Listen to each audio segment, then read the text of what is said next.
Volcanoes, earthquakes, glaciers, and tsunamis. All a part of Alaska's geology. Mother Nature's natural hazards explained. Welcome to The Fault in the Facts. My passion is to tell stories of people who survived natural disasters.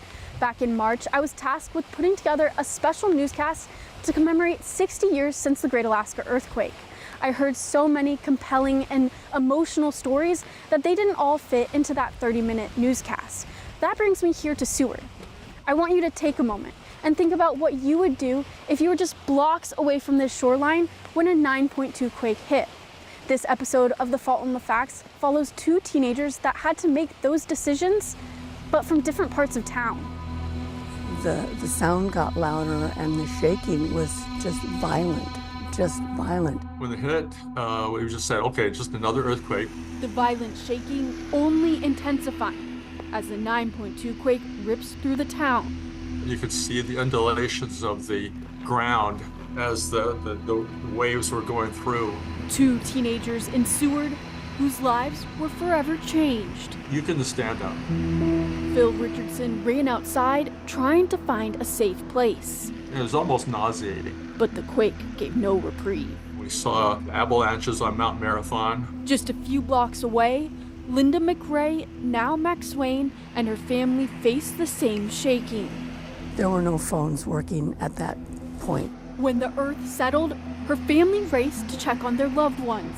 Families just stick together. Nobody questioned it if it was the right thing to do. Linda and 7 others made it to the head of the bay, but their extended family wasn't home. That was good.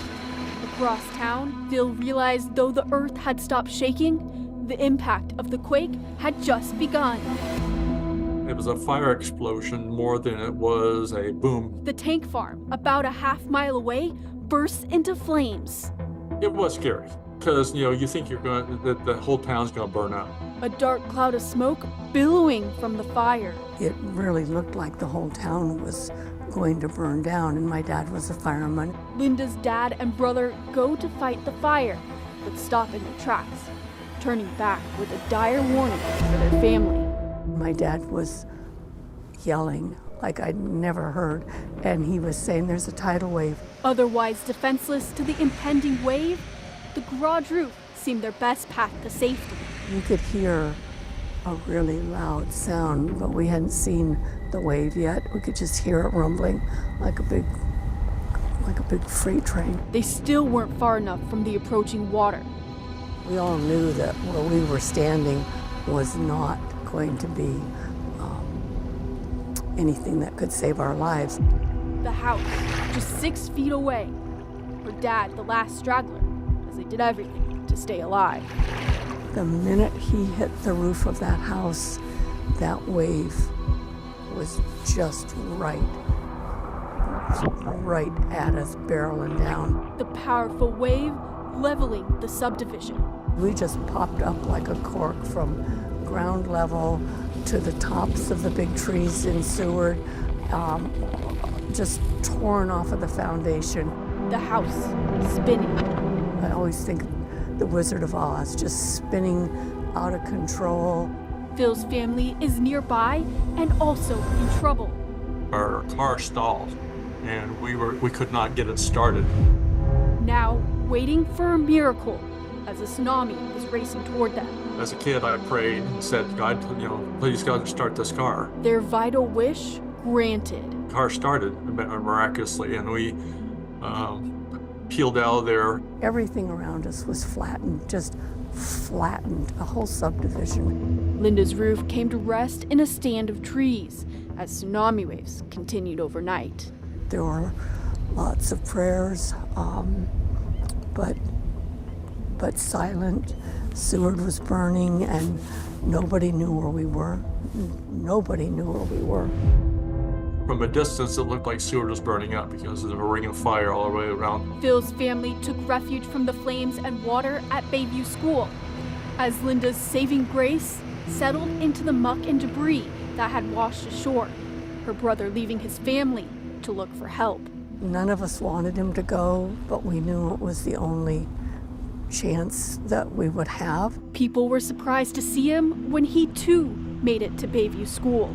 Our name was on an assumed dead list because people had seen us take that turn onto Airport Road. So the family of Scotty McRae was listed as dead. One disaster forever connecting two families through their stories of survival. I'm grateful every day for having a life. That life that Linda is so grateful to have maybe wouldn't have been put in danger if she had stayed home after the quake. She says her home had minimal damage from the shaking and it was untouched by the tsunami. Would anybody of my family change what we did? No. My family would never have left people that could be out at the head of the bay, and so I'm very proud of my dad for making that decision.